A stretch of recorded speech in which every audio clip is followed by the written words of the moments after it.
The Minnesota Vikings needed to make an offensive adjustment going into last week's game against Cincinnati Bengals, and they did.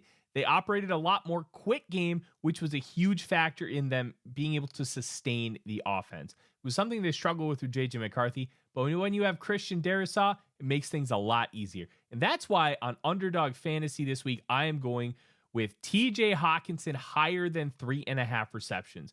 He had 5 for almost 50 yards against the Bengals, including a touchdown.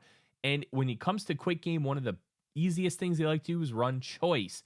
That's when Hockenson runs up about 5-6 yards, and then based on the leverage of the defender, he will break a certain way. And it's just an easy way to get chunks of yards and convert those third and mediums.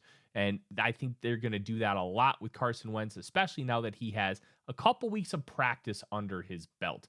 I'm also going to go with Pat Freiermuth of the Pittsburgh Steelers higher than 0.5 rushing and receiving touchdowns. One of the reasons I'm doing this is the Steelers have the highest rate of 12 personnel in the National Football League.